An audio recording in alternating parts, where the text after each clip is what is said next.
चलो स्टार्ट करते हैं। देखो अपन ने कुछ बेसिक चीज़ें तो समझ ली थी, है ना। ठीक है, यहाँ तक हमारा कंप्लीट हो गया था। ठीक है, एक बार मैं फटाफट से एक रिकैप करवा देता हूँ 5 मिनट का। ठीक है, और फिर हम आगे पढ़ेंगे। ठीक है, चलो। यार इसकी बड़ी समस्या है। क्या चालू है? ठीक है, चलो स्टार्ट करते हैं। देखो हमने कुछ बेसिक चीज़ें यहाँ पर देख ली थी। और ठीक है, देखो इसके अंदर हमने हेल्थ की डेफिनेशन देखी थी, बेसिक हेल्थ क्या होता है। ठीक है, इसके बारे में समझ लिया था। ठीक है, हेल्थ को क्या क्या चीज़ें हैं जो इफेक्ट करती है। ठीक है, जैसे कि हमारे पास जेनेटिक फैक्टर है, इन्फेक्शन है, ये सारी चीज़ें देख ली थी। बहुत बेसिक चीज़ें, आप लोगों को पता ही होगा इन सब के बारे में। ठीक है, और डिजीज़ हमने समझ लिया था, डिजीज़ क्या होता है। ठीक है, ये भी हमने देख लिया था। ठीक है, इसके बाद में कुछ कॉमन डिजीज़ की बात करी थी, जैसे इन्फेक्शियस और दूसरा नॉन इन्फेक्शियस डिजीज़। ठीक है, इसके बाद कॉमन डिजीज़ में बैक्टीरियल डिजीज़, यहाँ से हम पढ़ना स्टार्ट करेंगे। ठीक है,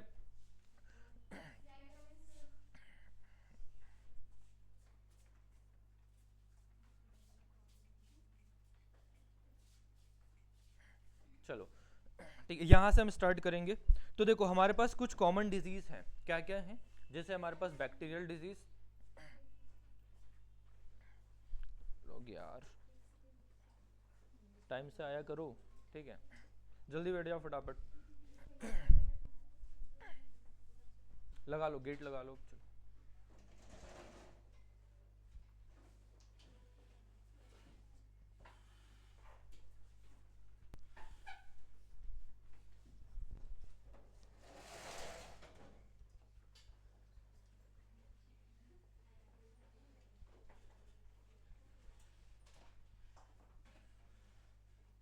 ठीक है, चलो बातें बंद करो।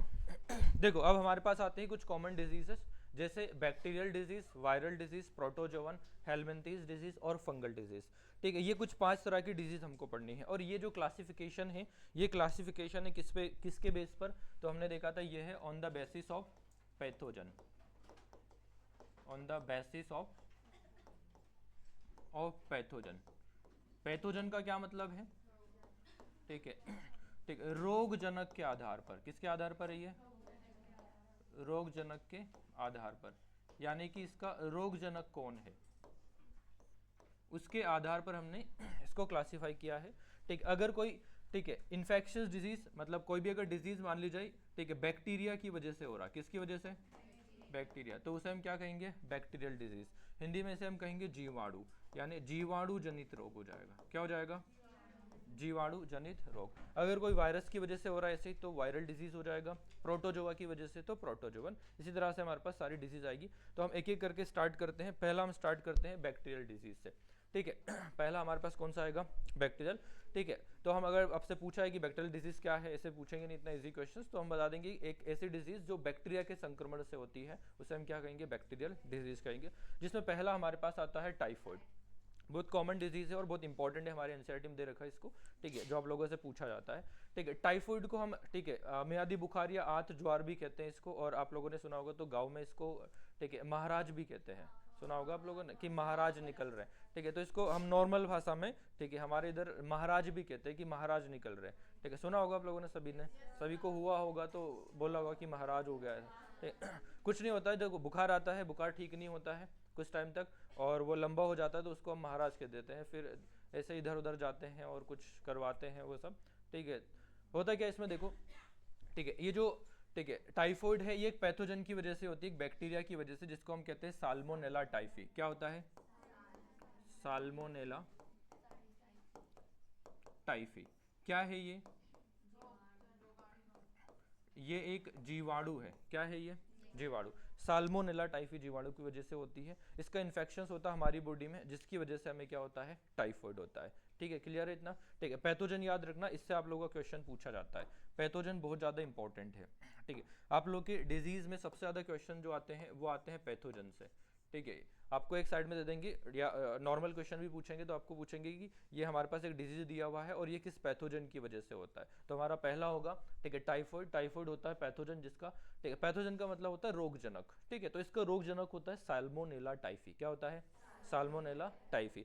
कैसे फैलता है ये? तो ये कंटामिनेटेड फूड और वाटर से फैलता है। मतलब जब भी हम कुछ ऐसा खा लेते हैं बाहर का, ठीक है, या पानी पी लेते हैं बाहर का जिसके अंदर ये बैक्टीरिया प्रेजेंट है, ठीक है, तो ये हमारी बॉडी में एंटर कर जाता है और हमें बीमार करता है। तो इसका जो ट्रांसमिशन होता है, फैलने का जो तरीका होता है, वो होता है कंटामिनेटेड फूड और वाटर। इसलिए हमेशा हम ध्यान देते हैं, सोचते हैं बाहर खाने से पहले कि अच्छी जगह से खाएं, ठीक है, और इन्फेक्शंस या इस तरह का कुछ प्रॉब्लम हो। आप लोगों ने देखा हो कुछ टाइम पहले हमारे इंदौर में कितने सारे लोग बीमार हुए थे, ठीक है, गंदे पानी की वजह से, ठीक है। तो गंदे पानी और भोजन की वजह से इसका ट्रांसमिशन, ठीक है, मतलब ट्रांसमिशन यानी कि संचारण होता है। तो ये पैथोजन हमारे पास होगा, ठीक है।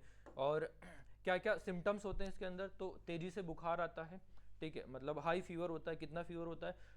39 से 40 डिग्री सेल्सियस। ये बहुत इंपॉर्टेंट पॉइंट है, ठीक है, इससे इसको पहचाना भी जाता है, ठीक है, कि हाई फीवर आता है इसके अंदर 39 से 40 डिग्री सेल्सियस के लगभग, ठीक है, मतलब तेजी से बुखार आता है टाइफाइड के अंदर, ठीक है। और साथ के साथ में हमारे पास कमजोरी होता है, पेट दर्द, सिर दर्द वगैरह, मतलब जो बेसिक सिम्टम्स होते हैं वही सिम्टम्स के अंदर होते हैं, ठीक। कोई भी इन्फेक्शन हो, बीमार हो, तो हमारे पास हमें कमजोरी, वीकनेस वगैरह, सर दर्द वगैरह, पेट दर्द वगैरह, ठीक, ये सारी चीज़ें हमारे पास होती है, ठीक है। ऐसे सॉरी, कॉन्स्टिपेशन और डायरिया वगैरह भी होता है। कॉन्स्टिपेशन मतलब कब्ज हो जाना, और डायरिया मतलब होता है हमारे पास दस्त वगैरह, लूज मोशन हो जाना, ठीक है। सीवियर केसेस के अंदर इंटेस्टाइन के अंदर छेद हो जाता है। ये इंपॉर्टेंट है, ये इसका स्पेसिफिक सिम्टम्स भी है जिससे इसको पहचाना जाता है, ठीक है। मतलब अगर टाइफाइड ज़्यादा बढ़ जाता है, सीवियर हो जाता है, तो उस केस में आपको इस तरह से देखने को मिलेगा कि, ठीक है, गंभीर मामलों में आंत में छेद हो जाता है, इंटेस्टाइन में होल हो जाता है, इंटेस्टाइन डैमेज हो जाती है इसके इन्फेक्शन से, ठीक है। तो आपका यहाँ पर पूछा जाता है कि टाइफाइड में अफेक्टेड ऑर्गन क्या है। इस तरह से क्वेश्चन आता है कि टाइफाइड में अफेक्टेड ऑर्गन्स क्या होता है। हर एक डिजीज का, हर एक पैथोजन का एक ऑर्गन होता है, एक सेल्स होती है जिस पर ये अटैक करता है। तो टाइफाइड वाले केस में ये इंटेस्टाइन के ऊपर अटैक करता है। कहाँ पर करता है? इंटेस्टाइन, वहाँ पर रहता है और इन्फेक्शन करता है। तो सीवियर केसेस में ये इंटेस्टाइन को डैमेज कर देता है। तो इसका अफेक्टेड ऑर्गन, मतलब अगर आपसे पूछा जाए कि इसका प्रभावित अंग क्या है, तो आप क्या होगे? जो आंत है ये इसका, ठीक है, प्रभावित अंग है। क्या है ये? इस नाम से, इस तरह से आपसे पूछा जाएगा कि प्रभावित अंग क्या है। साल्मोनेला टाइफी किसको प्रभावित करता है? तो हम कहेंगे आंत को, ठीक है। क्लियर है?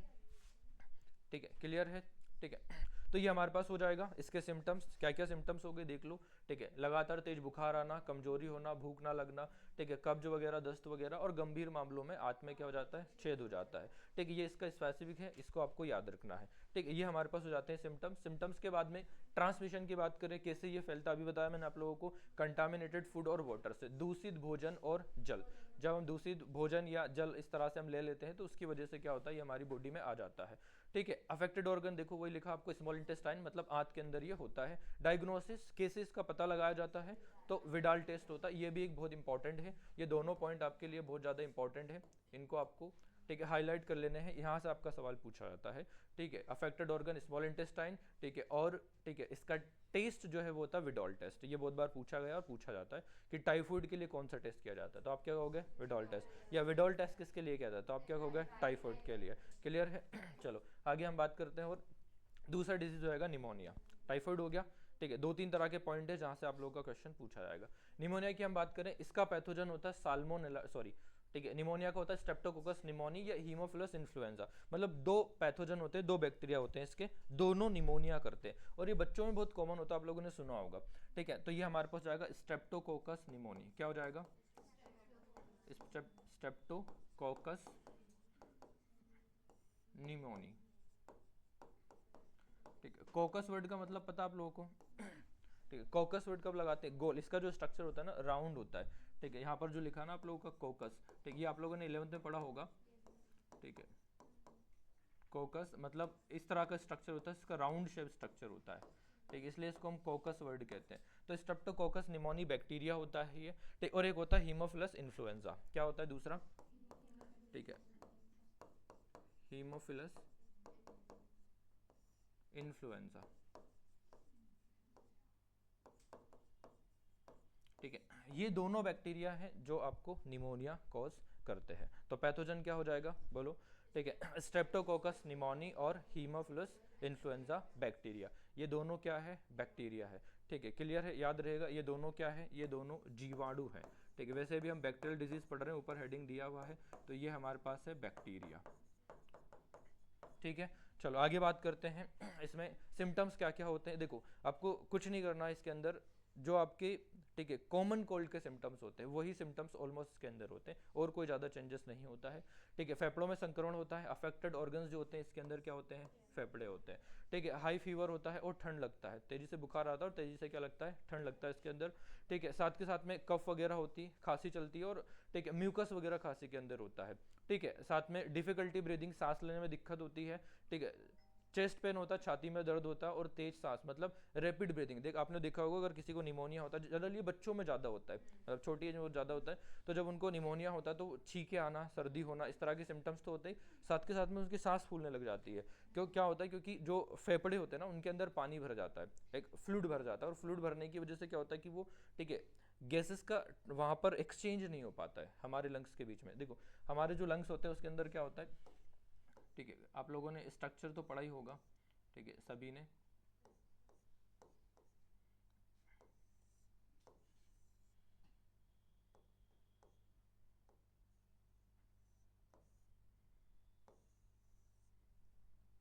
अच्छा नहीं बना, कोई बात नहीं। ठीक है, तो यहाँ पर एक सेल्स होती है, इसको हम कहते हैं एल्वियोलाई सेल। कौन सी सेल होती है, एल्वियोलाई, कुपिका कोशिका होती है और उसके बीच में यहाँ पर भर जाता है फ्लूइड। क्या भर जाता है, मैं इसको बाहर बनाता हूँ, ये हमारे पास है एल्वियोलाई सेल। कौन सी सेल है ये, एल्वियोलाई। और यहाँ पर फ्लूइड भर जाएगा, फ्लूइड के भरने से क्या होता है, जो ऑक्सीजन होती है वो आगे नहीं जा पाती है। ठीक है, गैसेस का एक्सचेंज नहीं हो पाता है, तो हम सांस तो लेते हैं, एयर तो जाती है, लेकिन वो एयर जो है उसमें जो ऑक्सीजन है वो लंग्स तक नहीं, लंग्स के अंदर और वहाँ से फिर ब्लड में नहीं पहुँच पाती है, तो बॉडी में ऑक्सीजन की कमी होती है जिससे घबराहट होती है। तो फिर ऐसे पेशेंट जो होते हैं फिर तेजी से सांस लेने की कोशिश करते हैं, क्योंकि जितनी ऑक्सीजन जा रही है वो फेफड़े की बात से अंदर नहीं जा पा रही लंग्स के अंदर से, तो क्या करते हैं कि तेजी से सांस लेने की कोशिश करते हैं जिससे कि जो ऑक्सीजन की डेफिशिएंसी हो रही बॉडी में उसको कम किया जा सके। तो इसलिए तेजी से सांस लेते हैं, घबराहट होती है, सांस फूलने लग जाती है। ठीक है, ये सिम्टम्स के अंदर हमारे पास होते हैं। ठीक है, तेजी से सांस लेना संक्रमण में, ठीक है, और ठंड लग के बुखार आना, खांसी चलना, सर्दी होना, छींके आना, ये सब कॉमन सिम्टम्स हमारे पास होते हैं। ठीक है, ये आपको याद रखना है।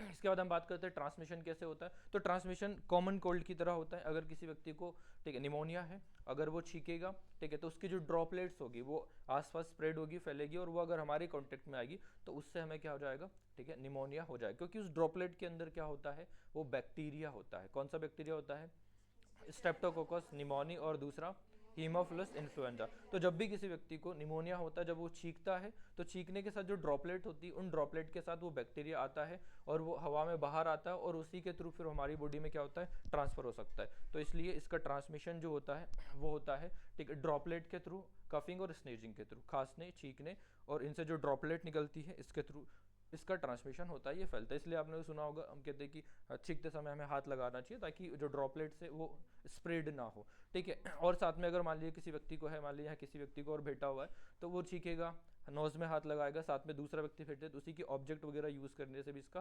ट्रांसमिशन हो जाएगा, क्योंकि उसके अंदर भी पैथोजन, जैसे बोतल हो गया, बुक हो गया, पेन हो गया, इन सारी चीज़ों को टच करने से, उनके वस्तुओं को यूज करने से भी क्या होता है, इसका ट्रांसमिशन हो जाता है। कुल मिलाकर के अफेक्टेड व्यक्ति जो है, पेशेंट जो है, उससे अगर वो बैक्टीरिया किसी भी तरीके से ड्रॉपलेट के थ्रू हमारी बॉडी में आएगा तो हमें निमोनिया हो जाएगा। ये ट्रांसमिशन होता है। अफेक्टेड ऑर्गन, ये बहुत इंपॉर्टेंट है, इसका अफेक्टेड ऑर्गन पूछा जाता है तो हम कहेंगे इसका अफेक्टेड ऑर्गन होता है लंग्स। क्या होता है, लंग्स। क्या होता है लंग्स में, एल्वियोलाई जो होता है उसके अंदर पानी भर जाता है, उसके एल्वियोलाई जो भी मैंने आप लोगों को बताया है उसके अंदर जो फ्लूइड भर जाता है। आपने सुना भी होगा कि अगर ठीक है ये सीवियर हो जाता है, ठीक है निमोनिया, ठीक है, तो उस कंडीशन में फेफड़े में पानी भर जाता है, ऐसे सुना होगा आप लोगों ने कभी। ठीक है, तो ये कंडीशन होती है क्योंकि जो फ्लूइड होता है वो वहाँ पर भर जाता है, जिसकी वजह से सारी प्रॉब्लम्स होती है।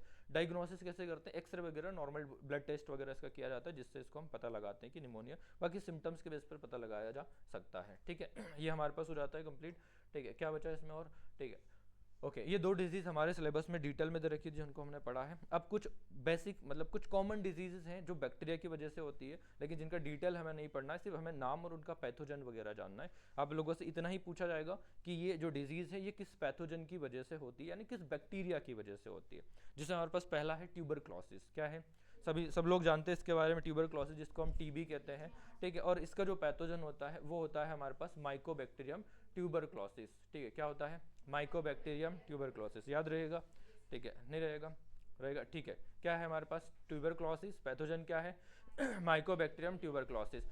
तीसरा हमारे पास, चौथा हमारे पास दे रखा है कॉलरा यानी कि हैजा।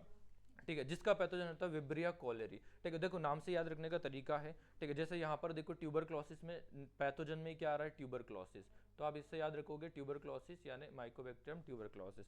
ठीक है, कॉलरा जो हमारे पास हैजा जिसको हम कहते हैं, ये भी एक विब्रियो कोलेरी बैक्टीरिया की वजह से होता है, तो इससे आपको याद हो जाएगा। ठीक है, मतलब पैथोजन में ज़्यादा प्रॉब्लम नहीं आएगी। आपने अगर 5-6 बार भी अच्छे से पढ़ा है, एक बार अच्छे से याद भी कर लिया है, तो उसके बाद में ऑप्शंस में देखकर आप कर दोगे। जैसे डिप्थेरिया है, डिप्थेरिया को हम इस तरह से रोहिणी डिप्थेरिया कहते हैं। ठीक, इसका पैथोजन जो हमारे पास होता है उसके नाम में भी आप देखो आपको क्या मिल जाएगा, डिप्थेरिया यहाँ पर मिल जाएगा। तो सभी के नाम में आपको, ठीक है, उसके पीछे वाला नाम मिल जाएगा जिससे आपको पता चल जाएगा ये सब पैथोजन है। आपको कुछ नहीं करना, लिखना और याद करना इनको बस। ठीक है, इनके बारे में डिटेल कुछ भी नहीं पढ़ना आपको। ठीक, एक वूपिंग का फोर दे रखा है, ठीक है, जो कि हमारे पास, ठीक है, इसको पर्टूसिस भी कहते हैं, यहाँ पर नहीं लिखा कोई बात नहीं। इसका पैथोजन जो हमारे पास हो जाएगा बोर्डेटेला पर्टूसिस करके हमारे पास बैक्टीरिया होगा, इसकी वजह से ये होगा, ये आपको याद रखना है। ठीक है, हो जाएगा पैथोजन, 4-5 पैथोजन है, 4-5 डिजीज के नाम है। ठीक है, ये हमारा बैक्टीरियल डिजीज यहाँ पर खत्म हो जाता है। अब हम पढ़ेंगे वायरल डिजीज। ठीक है, अब हम कहेंगे वायरल डिजीज क्या है, तो ऐसे डिजीज जो वायरस के संक्रमण से होंगे उन्हें हम क्या कहेंगे, वायरल डिजीज। भाई ऐसे डिजीज जो विषाणु के संक्रमण से होंगे, किस संक्रमण, विषाणु, ठीक, उसे हम क्या कहेंगे, वायरल डिजीज कहेंगे। ठीक है, क्या क्या आते हैं वायरल डिजीज में, बहुत सारे डिजीज है। कॉमन कोल्ड सब लोग जानते होंगे, ठीक है, सबको होता ही है, बहुत कॉमन है, इसलिए नाम इसका कॉमन कोल्ड रखा हुआ है। ठीक है, पहले इसको पढ़ लेते हैं क्या लिखा हुआ है। देखो, viral disease are infectious disease होते हैं cause by the virus infection, virus के थ्रू होते हैं। वायरस क्या होते हैं, ये माइक्रोस्कोपिक हमारे पास, मतलब माइक्रोस्कोपिक मतलब सूक्ष्म होते हैं बहुत ज़्यादा। कैसे होते हैं ये, सूक्ष्म, बहुत छोटे होते हैं। ठीक है, और इन्फेक्शियस एजेंट्स होते हैं, कैन ओनली रेप्लिकेट करते हैं इनसाइड द लिविंग सेल्स। ये जो वायरस होते हैं ये सिर्फ लिविंग सेल के अंदर ही रेप्लिकेट करते हैं, इसके बाहर ये रेप्लिकेट नहीं कर पाते हैं। ठीक है, वायरस जो होते हैं वो, ठीक, ऑब्लिगेट पैरासाइट होते हैं, यानी कि ये बॉडी के अंदर रहेंगे तभी जिंदा रहेंगे, उसके बाद ये जिंदा नहीं रहते, बाहर हो जाएंगे तो ये मर जाते हैं। मैं बताता हूँ अभी आगे। ठीक है, इनका जेनेटिक मटेरियल जो होता है जनरली हमारे पास, ठीक है, या तो डीएनए होता है और या क्या होता है, आरएनए होता है, दोनों एक साथ कभी नहीं होता है। इनके ट्रीटमेंट के लिए एंटीवायरल डिजीज वगैरह, मतलब एंटीवायरल टैबलेट्स वगैरह दी जाती है, एंटीबायोटिक नहीं देते हैं। ठीक, मतलब बहुत कम केसेस में देते हैं। जनरली क्या होता है, हम एंटीबायोटिक देते हैं वायरस के ट्रीटमेंट में, लेकिन जो नहीं देना चाहिए, एंटीवायरल मेडिसिन वगैरह यहाँ पर दी जाती है, उसके थ्रू इसको ठीक किया जाता है। ठीक है, चलो हिंदी में यहाँ पर पढ़ लेते हैं एक बार।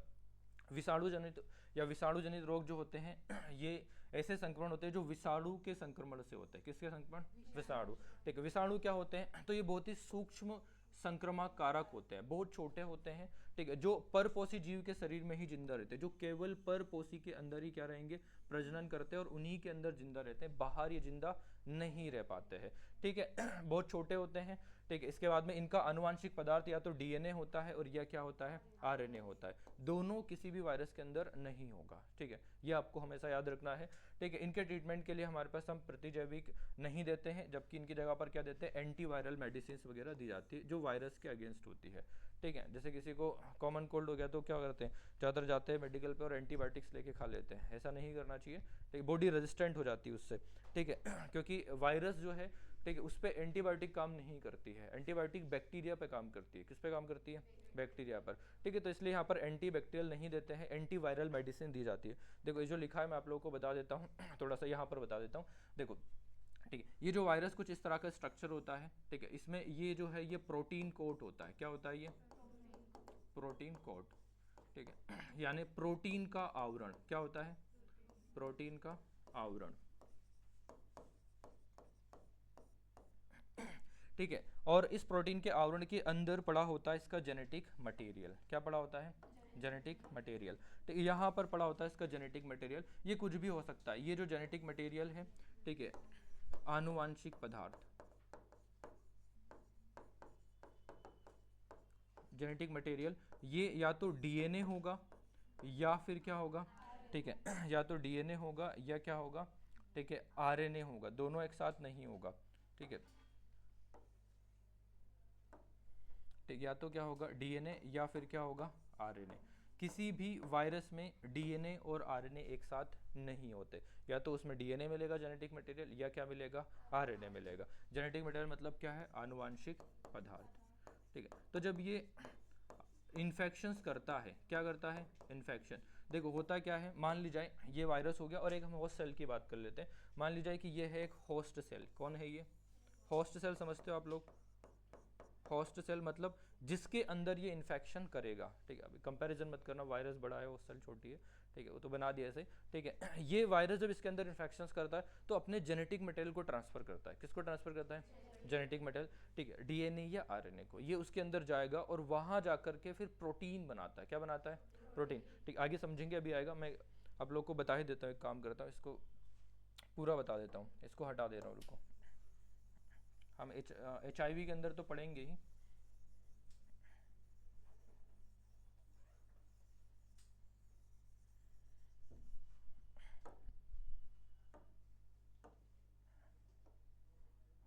देखो यहाँ पर समझो, मान लीजिए ये एक वायरस है, यानी कि एक विषाणु है। क्या है, विषाणु, ये वायरस है और ये इसका पड़ा हुआ जेनेटिक मटेरियल इसके अंदर, ठीक है। और ये मान लीजिए कि आपके पास एक होस्ट सेल है। क्या है, होस्ट सेल। होस्ट सेल का मतलब, ठीक है, वो सेल जिसके अंदर ये इन्फेक्शंस करता है उसको हम कहते हैं होस्ट सेल, ठीक है। तो ये है होस्ट सेल,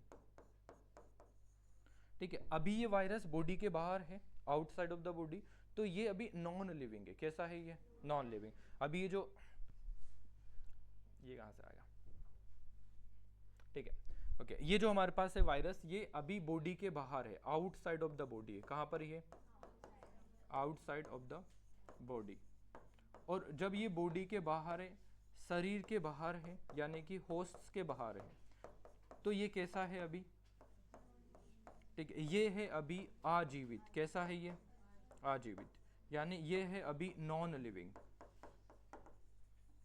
ठीक है, ये अभी नॉन लिविंग है। जब ये ट्रांसफर होगा होस्ट में, कहाँ पर, होस्ट में, तो ये अपने आरएनए को, ठीक है, या फिर अपने डीएनए को, जो भी इसका जेनेटिक मटेरियल है, इसे ट्रांसफर करेगा उस होस्ट सेल के अंदर। हमारी बॉडी में जब इन्फेक्शन होता है किसी वायरस का, तो उसका जेनेटिक मटेरियल ट्रांसफर होता है, मतलब ज़्यादा तो पूरा पैथोजन है, पर सेल के अंदर जब इन्फेक्शन करता है तो वो जेनेटिक मटेरियल जाता है। मान लीजिए कि इसका यहाँ पर ये आरएनए आ गया। क्या आ गया, आरएनए। अब ये जो आरएनए है, ये इस होस्ट सेल के अंदर, ठीक है, रिवर्स ट्रांसक्रिप्शन करेगा और उससे बनाएगा डीएनए। क्या बनाएगा, डीएनए, जो कि एचआईवी के अंदर होता है, मैं आगे बताऊंगा। और ये आगे जाकर फिर बनाएगा डीएनए। क्या बनाएगा, रिवर्स ट्रांसक्रिप्शन के थ्रू, और फिर डीएनए से वापस हमारे पास यहाँ पर बनेगा एमआरएनए वगैरह। क्या बनेगा, एमआरएनए, ठीक। और ये क्यों बनाता है ऐसा, क्योंकि ये जो आरएनए है ये हमारी होस्ट सेल के साथ नहीं बाइंड कर सकता, तो आरएनए को डीएनए में कन्वर्ट करेगा, फिर वो हमारे जो होस्ट सेल का डीएनए उसके साथ जुड़ जाएगा और वहां पर रेप्लिकेट करेगा, एमआरएनए बनाएगा। और एमआरएनए से पता है कि आगे आपको क्या बनता है, प्रोटीन। क्या बनता है,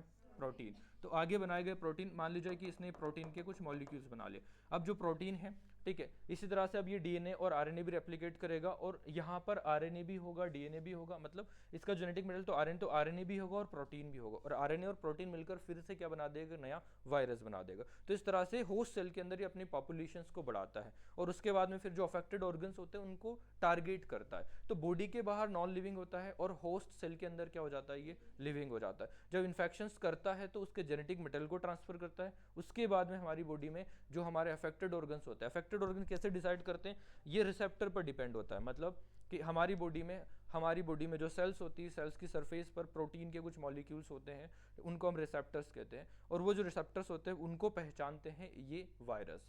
जिस जगह पर भी इनके क्या बोलते हैं उसको, रिसेप्टर को हिंदी में क्या कहते हैं, मतलब एक्सेप्ट करने वाला, जिससे ये बाइंड करता है। तो जब भी रिसेप्टर मिल जाता है जिस सेल्स के ऊपर, वो वहीं अटैक करता है। जैसे आपने सुना होगा कि एचआईवी वायरस होता है। एचआईवी वायरस हमारे, ठीक है, हमारी बॉडी में हमारे जो लिम्फोसाइट सेल्स, जो हमारे मैक्रोफेज सेल्स होता है, ठीक है, उन सेल्स पर ही अटैक करता है, बाकी सेल्स पर नहीं करता। क्यों, क्योंकि उसका रिसेप्टर उसी सेल के पास होता है जिससे वो जुड़ सके। जैसे होता है ना, एक ताला होता है, एक चाबी के लिए स्पेसिफिक होता है, एक चाबी उसी ताले में लगती है, ऐसे ही रिसेप्टर्स होते हैं। तो उस वायरस के पास जो रिसेप्टर है उसका अपोजिट जिससे बाइंड करेगा, जिस सेल के पास मिलेगा ये उसी से बाइंड करेगा, दूसरी सेल को इफेक्ट नहीं करता है। तो इस तरह से बॉडी में ये होस्ट सेल को डिसाइड करता है और उसके बाद में उसमें इन्फेक्शंस करता है और इस तरह से हमें, ठीक है, बीमार करता है। ठीक है, चलो आगे हम बात करते हैं।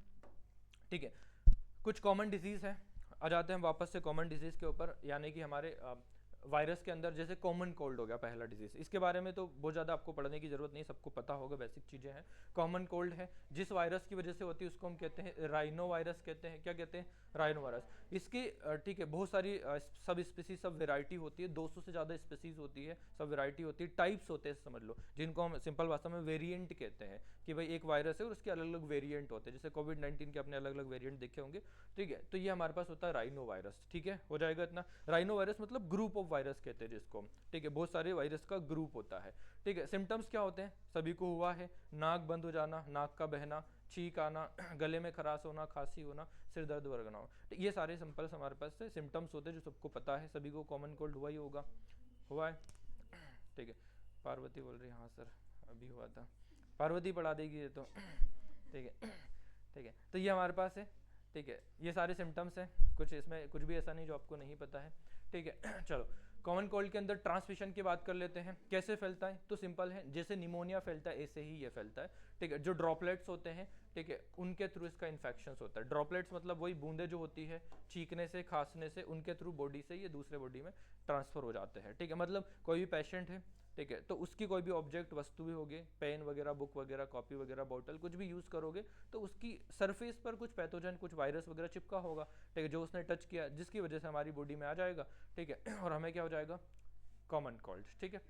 ड्रॉपलेट वगैरह की वजह से, direct contact with infected person, जो भी बीमार व्यक्ति उसके साथ डायरेक्ट संपर्क बनाने से, मतलब कांटेक्ट में रहने से, ठीक है, और टचिंग कंटामिनेटेड सरफेस, मतलब दूषित सरफेस को टच करने से। दूसरी सरफेस का क्या मतलब है, किसी को कॉमन कोल्ड है, वो वहाँ बैठा, उसने हाथ लगाया, ठीक, उसी जगह को आप टच करोगे तो आपको भी क्या होगा, ट्रांसफर हो जाएगा। वो सब हमारे पास अत्यधिक संक्रमण, मतलब हाईली कंटेजियस एरिया वगैरह, मतलब एक कुछ ऐसी एरिया, कुछ कंडीशंस होती है जिसके अंदर ये फैल सकता है, ठीक है। चलो आगे हम बात करते हैं, ठीक, अफेक्टेड ऑर्गन्स क्या होता है, ये इंपॉर्टेंट है इसके अंदर, ठीक है। ऊपरी श्वसन तंत्र यानी अपर रेस्पिरेटरी ट्रैक्ट होता है, आपको याद रखना है, ठीक है। कॉमन कोल्ड का अफेक्टेड ऑर्गन्स लंग्स नहीं होता है, फेफड़े नहीं होते, ये आपसे पूछा जाता है, बहुत इंपॉर्टेंट पॉइंट है। देखो निमोनिया और कॉमन कोल्ड दोनों के सिम्टम्स सेम हैं, लगभग ऑलमोस्ट सिम्टम्स क्या है, सेम है, ठीक है। लेकिन यहाँ पर अफेक्टेड ऑर्गन्स क्या हो जाता है, अलग हो जाता है। निमोनिया का अफेक्टेड ऑर्गन होता है लंग्स, क्या होता है, लंग्स। कॉमन कोल्ड का अफेक्टेड ऑर्गन्स होता है रेस्पिरेटरी ट्रैक्ट यानी श्वसन मार्ग, ठीक, क्या होता है, श्वसन मार्ग, रेस्पिरेटरी ट्रैक्ट। ये लंग्स को अफेक्ट नहीं करता, ये फेफड़े को प्रभावित नहीं करता, किसको प्रभावित करता है, उसके ऊपर के पूरे पाथवे को, जो हमारा पाथवे होता है नोज के अंदर जो, ठीक है, आगे वाला पाइप होता है जिसको हम ट्रैकिया कहते हैं, नेजल चैम्बर होता है, ये पूरा जो पाथवे होता है उस पाथवे को क्या करता है, ये अफेक्ट करता है। तो अफेक्टेड अंग जो होता है हमारा, वो ऊपरी रेस्पिरेटरी, मतलब ऊपरी श्वसन मार्ग यानी अपर रेस्पिरेटरी ट्रैक्ट होता है, जो कि बहुत ज़्यादा इंपॉर्टेंट है। नोज होता है और थ्रोट होता है, गला, ये सब सारे पार्ट हमारे अपर पार्ट जो होते हैं उसी को प्रभावित करता है, ठीक है। सिम्टम्स वगैरह या कितने दिनों तक, 3 से 7 दिनों तक, 5 से 7 दिनों तक ये रहता है, ठीक है, नॉर्मल है बहुत, ठीक है। इसके बाद में प्रिवेंशन, रोकथाम क्या होते हैं कॉमन कोल्ड के, तो वही सारी चीज़ें हैं, जो भी संक्रमित व्यक्ति है उनसे दूर रहो भाई, ठीक है। जिसको भी अगर कॉमन कोल्ड हो गया, जुकाम वुकाम है, तो थोड़ा सा उससे दूरी बना कर रखो जिससे आपको नहीं होगा, ठीक है। हाथ वगैरह अच्छे से धो, हाइजीन का ध्यान रखो, बेसिक चीज़ें हैं, ठीक है। अगर मान लीजिए, ठीक है, किसी को है तो कॉमन कोल्ड है, तो वो हाथों को नोज से टच नहीं करेगा, अगर करेगा तो फिर उसके हाथों में पैथोजन आ जाएगा और दूसरे व्यक्ति में फैल सकता है वो। तो नोज वगैरह को टच नहीं करना, मास्क वगैरह लगाना, चीखते समय टिश्यू वगैरह यूज़ करो या हाथ वगैरह लगा के रखो, ये सब बेसिक सी चीज़ें होती हैं। और इम्यूनिटी मेंटेन रखो, मतलब योगा वगैरह, एक्सरसाइज वगैरह करो, ठीक है, और इम्यूनिटी के लिए कुछ टैबलेट्स वगैरह लो, ये सारी चीज़ें बेसिक चीज़ें होती हैं। कोई ट्रीटमेंट वगैरह कुछ कॉमन कोल्ड के लिए होता नहीं है, मतलब नॉर्मल ठीक हो जाता है बिना ट्रीटमेंट के, ये 2 से 5-7 दिनों के अंदर ठीक हो जाता है, इसमें कोई दवाई लेने की ज़रूरत नहीं होती है, ठीक है। नॉर्मल जो हमारे देसी तरीके होते हैं वही फॉलो करो, ठीक है। दूसरा हमारा आ जाएगा इन्फ्लुएंजा, क्या हो जाएगा, इन्फ्लुएंजा। ये हमारे पास देखो, ये सब हमारे पास जो अब सेकंड हमारे पास इन्फ्लुएंजा हो जाएगा, इसका जो पैथोजन होता है वो इन्फ्लुएंजा वायरस होता है, क्या होता है, क्या होता है बोलो, इन्फ्लुएंजा वायरस, ठीक। इसके अलग अलग टाइप होते हैं, influenza A, influenza B, influenza C वगैरह, जो हमको नहीं पढ़ना है, हमारे सिलेबस में नहीं है, बस आपको पता होना चाहिए। मोस्ट टाइप, मतलब मोस्ट सीवियर टाइप का जो होता है वो इन्फ्लुएंजा ए की वजह से होता है, किसकी वजह से, इन्फ्लुएंजा ए वायरस की वजह से, ठीक है, ठीक। इन्फ्लुएंजा क्या है, इन्फ्लुएंजा फ्लू जिसको हम कहते हैं, एक वायरल डिजीज है, ठीक है, जिसका पैथोजन रोगजनक होता है इन्फ्लुएंजा वायरस यानी इन्फ्लुएंजा विषाणु। इसके अलग अलग वैरायटी है, इन्फ्लुएंजा ए है, बी है और सी है, जिसमें मोस्ट सीवियर टाइप का जो सबसे ज़्यादा प्रभावित करता है वो कौन सा होता है, इन्फ्लुएंजा ए टाइप का, ठीक है, जिसकी वजह से ज़्यादा प्रभावित करता है या अफेक्टेड होते हैं, ठीक है। सिम्टम्स क्या होते हैं, अचानक तेजी से बुखार होना, सडनली हाई फीवर होता है, ठीक है, क्लियर है, ठीक। इसके बाद में गंभीर शरीर दर्द और थकान होती है, वीकनेस होती है, कमजोरी होती है, ठीक है, थकावट होती है बहुत ज़्यादा सिम्टम्स के अंदर, ठीक है। और ड्राई कफ, ठीक है, सूखी खांसी चलती है, ड्राई कफ यानी कि क्या होता है, सूखी खांसी, देखो, ठीक है, मतलब खांसी चलती है, म्यूकस नहीं होता उसके अंदर, सिर्फ खांसी चलती है, तो ड्राई कफ जिसको हम कहते हैं, ठीक है। सोर थ्रोट, गले में खराश होना, ठीक है, क्या होता है, गले में खराश होना, सोर थ्रोट मतलब गला जो होता है वो खराब हो जाएगा, ठीक है, बोलने में दिक्कत होगी, रनी और स्टफी नोज होगी, नाक का बहना, नाक का बंद हो जाना, इस केस में क्या होगा, नाक बंद हो जाती है, नाक बहना, ठीक है, स्टार्ट हो जाती है, ठीक है, वीकनेस वगैरह, कमजोरी वगैरह होती है, ये सब सिम्टम्स होते हैं इसके अंदर, जो कि नॉर्मल सिम्टम्स बाकी आपने देखे हैं उसी की तरह, ठीक है। इसका ट्रांसमिशन कैसा होगा, हवा में मौजूद बूंदों के थ्रू, मतलब आपको यही याद रखना, सिंपल चीज़ें, जितने भी वायरल इन्फेक्शंस होते हैं, ठीक है, वो ठीक इन्फेक्शियस होते हैं, कैसे होते हैं, इन्फेक्शियस मतलब वो ट्रांसफर होते हैं इन्फेक्टेड पर्सन से या पेशेंट से, तो नॉर्मल व्यक्ति के अंदर, तो उसका ट्रांसमिशन ज़्यादातर जो होता है वो ड्रॉपलेट के थ्रू, इन्हीं सारी चीज़ों के थ्रू होता है, ठीक है। तो ये हमारा ट्रांसमिशन हो जाएगा, ठीक है, हवा में मौजूद बूंदों की वजह से, ठीक, हवा में मौजूद बूंदों में क्या होगा, उसका पैथोजन होगा, कहाँ से आएगा, जिस भी व्यक्ति को ये प्रॉब्लम है, जिसको भी इन्फ्लुएंजा है, उसकी बॉडी से, ठीक है, निकलेगा ड्रॉपलेट के थ्रू, इन्वायरमेंट में जाएगा और वहाँ से फिर फैलेगा, ठीक है। खांसने से, छींकने से, दूसरी सतह को टच करने से, कंटामिनेटेड सरफेस को टच करने से, ठीक है, और अत्यधिक संक्रमण एरिया वगैरह जो होते हैं, जगह होती है उसके, ये सब चीज़ें हमारे पास होगी जो कि बेसिक है, ठीक है। नेक्स्ट हम बात करेंगे प्रभावित अंग, अफेक्टेड ऑर्गन्स क्या होगा, तो वही होगा हमारे पास सिंपल सा रेस्पिरेटरी सिस्टम होगा हमारा, यानी श्वसन तंत्र होता है, नोज, थ्रोट, गले और फेफड़े, यहाँ तक ये पूरे पार्ट को अफेक्टेड करता है, ठीक है, ये इसका प्रभावित क्या हो जाएगा, अंग हो जाएगा, अफेक्टेड ऑर्गन्स, ठीक है, ठीक। प्रिवेंशन, रोकथाम क्या करें, ठीक है, टीका वगैरह लगते हैं, ठीक है, वैक्सीनेशंस करवाओ, जैसे वैक्सीनेशन होता है, जब भी किसी बच्चे का जन्म होता है तो उसमें प्रॉपर वैक्सीनेशन होता है, हर एक टीके लगते हैं, और अलग अलग सीजन के हिसाब से भी, टाइम के हिसाब से भी क्या होता है, वैक्सीनेशन होता है, टीके लगते हैं, पोलियो का वैक्सीन होता है, सभी ने पिया होगा, ठीक है, ठीक है, एक बूंद दो बूंद, दिख तो नहीं रहा, दिख रहा है, ठीक है, 2 बूंद, ठीक है, तो ठीक है, वैक्सीनेशन वगैरह करवाओ, ठीक है, हैंड वॉश वगैरह, हाइजीन का ध्यान रखो, ठीक है, ये सारी चीज़ों को, भीड़ भाड़ वाले एरिया में मत जाओ, जब भी क्या हो, देखो हर एक बीमारी का, इन्फेक्शन का क्या होना, एक पर्टिकुलर टाइम होता है, आपने देखा होगा, एक पर्टिकुलर सीजन में एक इन्फेक्शन जो होता है वो एकदम बढ़ जाता है, क्योंकि जब क्लाइमेट मतलब वेदर चेंज होता है, मौसम चेंज होता है, टेम्परेचर बढ़ता घटता है, तो उसमें जो पैथोजेंस होते हैं वो एक्टिव हो जाते हैं उस पर्टिकुलर वेदर के अंदर, तो अचानक से फैलना शुरू हो जाते हैं, अभी कुछ टाइम पहले एकदम से बीमार पड़ने लगे थे, ठीक है, गले में खराश वगैरह, बुखार वगैरह, ठीक, ये सब प्रॉब्लम्स होने लगी थी, तो उस इन्वायरमेंट में क्या होता है, जब टेम्परेचर में चेंजेस होता है तो वो इन्फेक्शन फैलने लग जाता है तेजी से, ठीक है, तो बस उस टाइम पे उन्हीं चीज़ों का ध्यान रखो, भीड़ भाड़ वाले एरिया में, क्राउडी एरिया में नहीं जाना होता है, अवॉइड करो, ठीक है, और खांसते छींकते समय वही सारी चीज़ें, इनको बार बार पढ़ने की जरूरत नहीं है, हम आगे आ जाते हैं अब, ठीक है। नेक्स्ट हमारे पास हो जाएगा एड्स, अब हम बात करेंगे किसकी, एड्स की, जो कि बहुत ज़्यादा इंपॉर्टेंट है हमारे लिए, यहाँ से आप लोगों का क्वेश्चन पूछा जाता है, ठीक है, चलो, ठीक है, अब हम यहाँ से लोगों को ध्यान देने की जरूरत है बहुत ज़्यादा, अभी तक बहुत बेसिक था, यहाँ से बहुत अच्छे क्वेश्चन आते हैं और बहुत इंपॉर्टेंट है एड्स। देखो एड्स के बारे में सब लोगों ने आपने सुना ही होगा, ठीक है, एड्स का पूरा नाम होता है acquired immunodeficiency syndrome. AIDS क्या होता है, एड्स क्या कोई बीमारी होती है? यस सर, नहीं, एड्स कोई बीमारी नहीं होती है, एड्स एक कंडीशन है जिसमें हमारा इम्यून सिस्टम कमज़ोर होता है। क्या होता है एड्स में?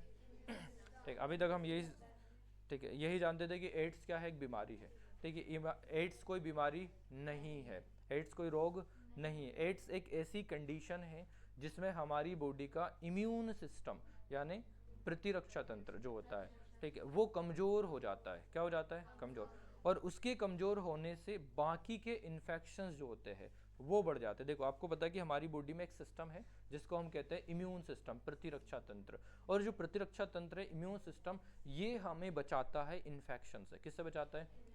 जितने इन्फेक्शन अभी हमने पढ़े हैं और आगे हम पढ़ेंगे, तो इन सारे इन्फेक्शन से कौन बचाता है हमें? हमारा इम्यून सिस्टम। कोविड में सुना होगा आप लोगों ने, जिसकी इम्यूनिटी अच्छी है, ठीक है, उसको कोविड नहीं हो रहा था या उसको ज़्यादा प्रॉब्लम नहीं हो रही थी, या ऐसा बोल रहे थे कि इम्यून सिस्टम पे ध्यान दिया जाए जिससे कि कोविड नहीं होगा, ठीक है, ये सारी चीज़ें। तो इम्यून सिस्टम है क्या? इम्यून सिस्टम हमारी बॉडी का वो सिस्टम है, ठीक है, जो हमें इन्फेक्शन से बचाता है। किससे बचाता है? इन्फेक्शन। जिसका इम्यून सिस्टम जितना अच्छा होगा, ठीक है, उसको इन्फेक्शन उतना ही कम होगा, ठीक है, क्लियर है इतना? ठीक है, तो इसमें क्या होता है, इस कंडीशंस में आपका इम्यून सिस्टम ही कमज़ोर हो जाता है। क्या कमज़ोर हो जाता है? Immune system. और जब इम्यून सिस्टम जो हमें बचा रहा है वही कमज़ोर हो जाएगा, तो फिर तो इन्फेक्शंस के, बीमार होने के चांसेस बढ़ जाएंगे। और यही होता है एड्स में। एड्स में एक वायरस होता है जिसका नाम होता है HIV, ठीक है, पूरा नाम क्या होता है?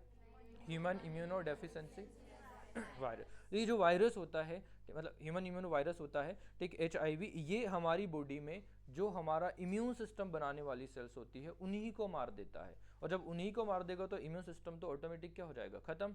और जब इम्यून सिस्टम खत्म हो जाएगा तो बाकी के इन्फेक्शन जैसे ट्यूबरक्लोसिस हो गया, ठीक है, बाकी के और इन्फेक्शंस हो गया, वो सब क्या होते हैं, बढ़ जाते हैं, वायरल इन्फेक्शंस, बैक्टीरियल इन्फेक्शंस, और जिस वजह से क्या होता है ऐसे व्यक्तियों में, ठीक है, बहुत सारे सिम्टम्स आते हैं एक साथ में, ग्रुप ऑफ सिम्टम्स जिसको हम कहते हैं, तो इसीलिए उस कंडीशंस को हम सिंड्रोम कहते हैं। क्या कहते हैं, सिंड्रोम, ठीक है। इसका पूरा नाम में देखो आपको मिल जाएगा, ठीक है, एक्वायर्ड इम्यूनोडेफिशिएंसी सिंड्रोम। सिंड्रोम का मतलब क्या है, ये जो सिंड्रोम है इसका मतलब होता है, ठीक है, ग्रुप ऑफ सिम्टम्स, क्या होता है, ग्रुप ऑफ सिम्टम्स, ठीक है, यानी कि लक्षण, मतलब बहुत सारे लक्षण आ जाते हैं एक साथ, क्या आ जाते हैं, बहुत सारे लक्षण, बहुत सारे, ठीक है, रोग के लक्षण, ठीक है, ऐसे व्यक्ति में, ठीक है, जब ये डोमिनेंट हो जाता है तो उसमें अलग अलग बीमारियों के लक्षण देखने को मिलते हैं, अलग अलग डिजीज के सिम्टम्स मिलते हैं, कोई एक पर्टिकुलर डिजीज के सिम्टम्स नहीं मिलेगा। जब अलग अलग ग्रुप अलग अलग डिजीज के सिम्टम्स मिलेंगे तो उसी को हम कहेंगे सिंड्रोम। क्या कहेंगे, सिंड्रोम। तो सिंड्रोम का मतलब होता है ग्रुप ऑफ सिम्टम्स। तो इसका पूरा नाम हो जाएगा एक्वायर्ड इम्यूनोडेफिशिएंसी सिंड्रोम।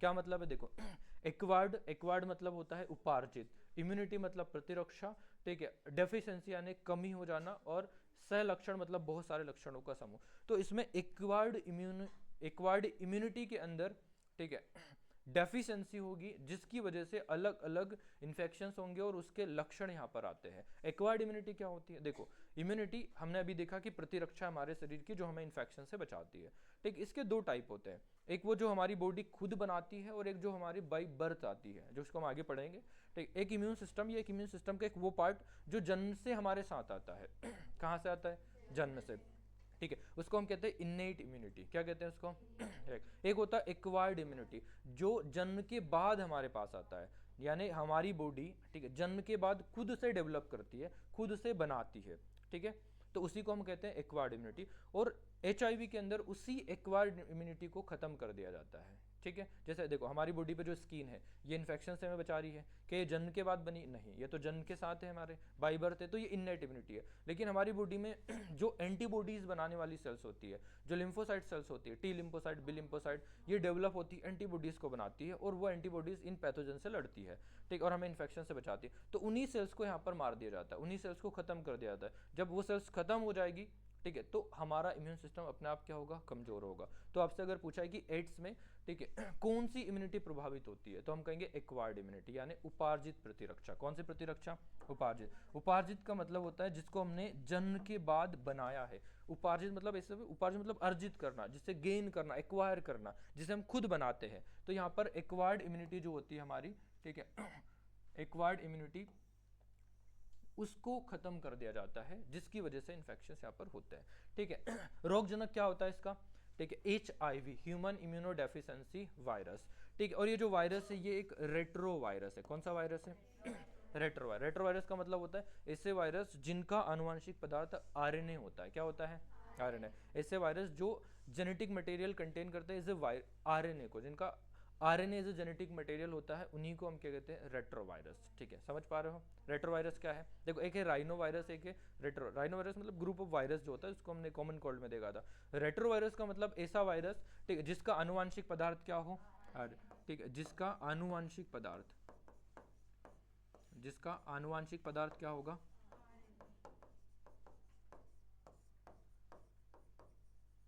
जिसका आनुवांशिक पदार्थ RNA होता है, ठीक है, उसको हम क्या कहते हैं, ठीक है, रेट्रोवायरस कहते हैं। तो HIV का आनुवांशिक पदार्थ क्या होता है, RNA। ये आपसे पूछा जाएगा डायरेक्टली कि HIV जो वायरस है उसका आनुवांशिक पदार्थ क्या है, तो आप क्या कहोगे, RNA। और इसी के लिए इसको हम क्या कहते हैं, रेट्रोवायरस कहते हैं। पूरा नाम क्या है, ह्यूमन इम्यूनोडेफिशिएंसी वायरस। ह्यूमंस की इम्यूनिटी में कमी करने वाला वायरस है ये, ठीक है, नाम से समझ आ रहा है। देखो, मानव इम्यूनोडेफिशिएंसी विषाणु, एक ऐसा विषाणु जो मनुष्य की इम्यून सिस्टम, इम्यूनिटी को कम कर देता है, उसी को हम क्या कहेंगे, ह्यूमन इम्यूनोडेफिशिएंसी वायरस। तो ये हमारा है HIV, और इसकी वजह से होने वाला ये हमारे पास एक कंडीशन है जिसको हम एड्स कहते हैं। क्या कहते हैं, एड्स, ठीक है, क्लियर है इतना। चलो आगे हम बात करते हैं, ठीक, एड्स सबसे पहले कब खोजा गया? ठीक है, तो फर्स्ट टाइम एड्स को देखा गया था 1981 में। कब देखा गया था? ठीक है, फर्स्ट टाइम 1981 में। ठीक है, 1981 में इसको देखा गया था।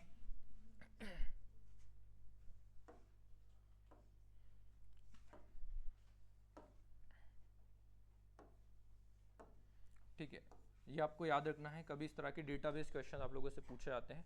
ठीक है, 1981 में देखा गया था। और HIV वायरस जो हमारे पास सबसे पहले कब देखा गया था? 1983 में। कंफ्यूजन हो रहा है क्या? नहीं, देखो, एड्स एक रोग है, जो कंडीशन है, एड्स को सबसे पहले देखा गया था कब? 1981 में, कि एड्स करके कोई बीमारी है जो लोगों के अंदर होती है। और ठीक है, 1983 में इसके पैथोजन के बारे में पता चला था कि HIV करके कोई वायरस है जो एड्स करता है। ठीक, क्लियर है? ठीक है, तो फर्स्ट टाइम एड्स आइडेंटिफाइड हुआ था 1981 में पहली बार। ठीक, कहाँ देखा गया था? देखो, ये जो हमारे पास है, ठीक है, पहली बार जो देखा गया था ये, ठीक है, USA के अंदर देखा था। कहाँ देखा था? USA में ये देखा था होमोसेक्सुअल लोगों के अंदर। ठीक है, मतलब समलैंगिक जो लोग होते हैं,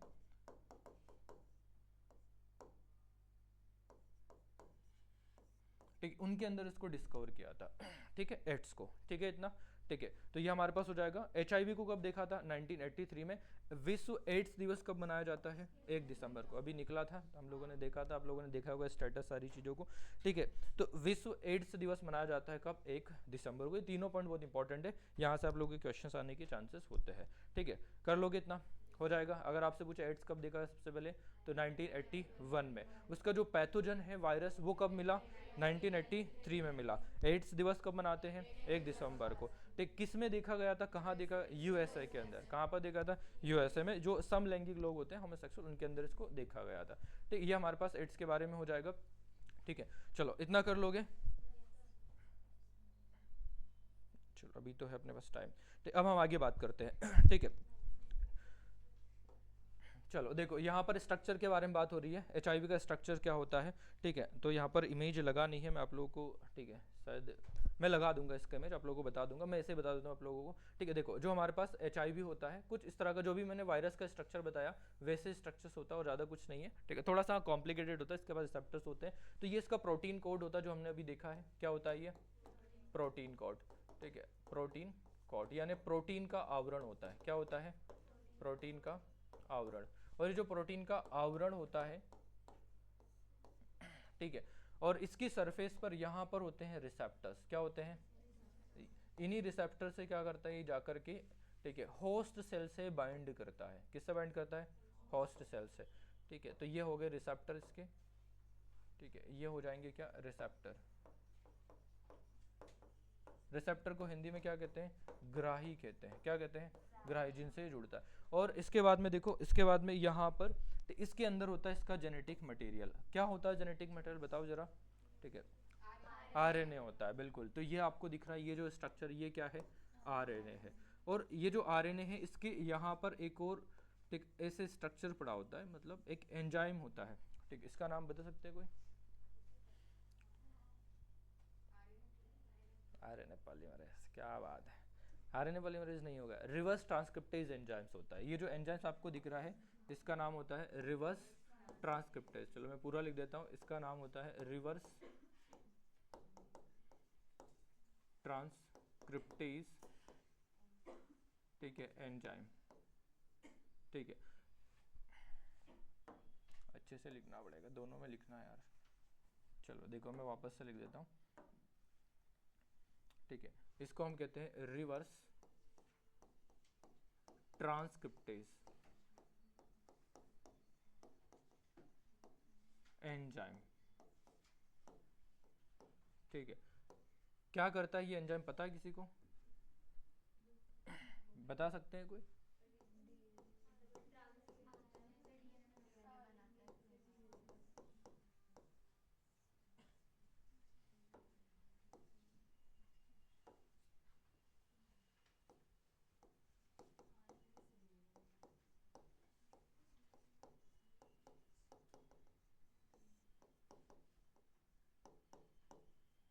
ठीक है, रिवर्स ट्रांसक्रिप्टेज एंजाइम, जिसको हम शॉर्ट में RT लिखते हैं।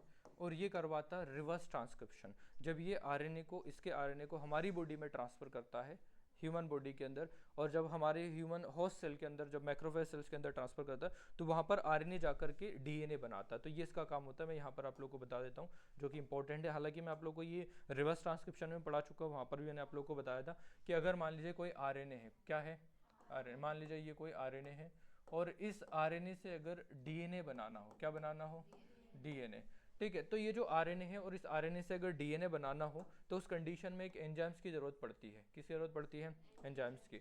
आरएनए से डीएनए बनाने के लिए उस एंजाइम्स को हम कहते हैं रिवर्स ट्रांसक्रिप्शन एंजाइम्स, और इस पूरी प्रोसेस को हम कहते हैं रिवर्स ट्रांसक्रिप्शन। क्या कहते हैं इसको, रिवर्स। देखो ट्रांसक्रिप्शन होता है ट्रांसक्रिप्शन होता है हमारे पास, ठीक है, डीएनए से एमआरएनए का बनना। क्या बनना, डीएनए। एक डीएनए से एमआरएनए के बनने को हम क्या कहते हैं, ट्रांसक्रिप्शन। रिवर्स ट्रांसक्रिप्शन में उल्टा कर दो, ठीक है, आरएनए से क्या बनाएंगे, डीएनए, उसे हम क्या कहेंगे, रिवर्स ट्रांसक्रिप्शन। और उसके लिए जो एंजाइम्स चाहिए उसका नाम होता है रिवर्स ट्रांसक्रिप्टेज एंजाइम्स। क्या होता है, रिवर्स ट्रांसक्रिप्टेज एंजाइम। ये होता है इस वायरस के अंदर, जिसकी मदद से ये जब हमारी बॉडी में आरएनए को भेजता है तो वहां पर आरएनए फिर डीएनए बनाता है। और इसीलिए इसका वैक्सीन वगैरह नहीं बन पाया अभी तक। क्यों, क्योंकि देखो होता क्या है इसमें, ठीक है, ये क्या करता है, ये अपने आरएनए को भेजता है, आरएनए से डीएनए बनाता है, और वो डीएनए जो होता है हमारे जो सेल्स होती है उन सेल्स के डीएनए के साथ बाइंड कर जाता है और उसमें छुप जाता है। मतलब इसके जेनेटिक मटेरियल को चेंज कर देता है। तो इससे हमारा इम्यून सिस्टम उसे पहचान नहीं पाता है। मतलब इसलिए एड्स इतना खतरनाक है। क्यों, क्योंकि जब इसका इन्फेक्शन होता है तो पता नहीं चलता, कोई सिम्टम्स नहीं आते, और सिम्टम्स नहीं आते, साथ में जब इसका पैथोजन बॉडी में जाता है तो वो उसे हमारा इम्यून सिस्टम पहचान नहीं पाता है, क्योंकि ये अपने आप को कन्वर्ट कर लेता है। रिवर्स ट्रांसक्रिप्शन से ये आरएनए से डीएनए बनाता है और डीएनए को मैक्रोफेज सेल के साथ जो उसके डीएनए उसके साथ जोड़ करके उसके साथ बाइंड कर लेता है, और फिर जब वो सेल रेप्लिकेट करती है, उसका जब डीएनए रेप्लिकेट करता है तो इसका डीएनए भी रेप्लिकेट करता है और उस डीएनए से फिर आरएनए बनाता है, जिसको मैं आगे समझाऊंगा अभी। तो इस वजह से इसको पहचानना मुश्किल होता है। हमारा जो इम्यून सिस्टम होता है, जो सेल्स होती है, उनके लिए इसको पहचानना क्या होता है, मुश्किल। जिससे पहचान नहीं पाता तो वैक्सीनेशन भी नहीं बन पाती है, ठीक, क्योंकि हम लोगों ने देखा कि बाकी चीज़ों की वैक्सीनेशन हमारे पास है, कोविड की इतनी जल्दी हमने बना दी है, ठीक, लेकिन अभी तक HIV क्यों नहीं बना पाए, क्यों, क्योंकि ये अपने स्ट्रक्चर को चेंज करता रहता है, ठीक है। इसके वेरिएंट मतलब जो होते हैं वो आते रहते हैं, स्ट्रक्चर को चेंज कर देता है और बॉडी के अंदर भी अपने मटेरियल को छुपा लेता है ये, जिससे इसको पहचान नहीं पाते हैं। तो इम्यून सिस्टम फिर इस पर काम नहीं कर पाता, वैक्सीनेशन भी काम नहीं कर पाता है। तो इस वजह से ये चीज़ें होती हैं, ठीक है। तो हमारे पास HIV वायरस है सिंपल का, जिसका स्ट्रक्चर हमने देखा है, जिसका जेनेटिक मटेरियल क्या है, आरएनए है, उसके साथ एक एंजाइम है जिसका नाम है रिवर्स ट्रांसक्रिप्टेज एंजाइम, ठीक। और जो रिवर्स ट्रांसक्रिप्शन करवाता है एक आरएनए से क्या बनाता है, डीएनए बनाता है। इस तरह से हमारे पास ये होता है, ठीक है। तो ये इसका स्ट्रक्चर हो जाएगा, ठीक है। क्रियाविधि क्या होती है, किस तरह से, देखो किस तरह से हमारी बॉडी में इन्फेक्शंस करता है। तो देखो ये अटैक करता है हमारे प्रतिरक्षा तंत्र के ऊपर। कहाँ अटैक करता है, प्रतिरक्षा तंत्र, ठीक। इसका टारगेट होता है CD4 रिसेप्टर। ये रिसेप्टर आपको याद रखना इंपॉर्टेंट है, ठीक है। टी हेल्पर सेल्स हमारे पास है, ठीक है। देखो दो चीजें हैं, मैं आगे बताऊंगा, एक है हमारे पास मैक्रोफेज सेल्स और एक है दूसरा हमारा टी हेल्पर सेल। जो हम इम्यून सिस्टम पढ़ेंगे वहां पर इन सारे सेल्स के बारे में आएगा, तो वहां पर इनके बारे में जानेंगे हम, ठीक है। टी हेल्पर सेल्स होती है, ये हमारा, ठीक है, इम्यून सिस्टम का ही एक पार्ट होती है, समझो प्रतिरक्षा तंत्र का ही क्या होती है, एक हिस्सा होती है। और ये उस सेल्स के ऊपर, और जो हमारे मैक्रोफेज सेल्स के ऊपर जो रिसेप्टर होता है जिसको हम कहते हैं CD4 रिसेप्टर, उन रिसेप्टर को निशाना बनाता है, उनसे जाकर के ये जुड़ता है, ठीक है। और डिस्ट्रॉय करता है बॉडी के डिफेंस सिस्टम को। जो हमारी बॉडी का जो डिफेंस सिस्टम है, इम्यूनिटी सिस्टम है, उसको कमजोर कर देता है, इम्यूनिटी रिड्यूस हो जाती है, और उसी को कंडीशंस को हम क्या कहते हैं, एड्स कहते हैं, ठीक है। यानी कि ये हमारा कंडीशन हो जाएगा, ठीक है। मैकेनिज्म, क्रियाविधि क्या होती है, अभी मैंने आप लोग को बताया वही सारी क्रियाविधि है, ठीक है। चलो तो आज का टाइम होगा, बाकी का हम कल पढ़ेंगे यहाँ से, ठीक है। एलिसा टेस्ट होता है, एंजाइम लिंक्ड इम्यूनोसॉर्बेटेस है, एक टेस्ट होता है जिसके थ्रू इसका परीक्षण किया जाता है, हम कल पढ़ेंगे, अभी आएगा, ठीक है। चलो यहाँ तक कर लेना।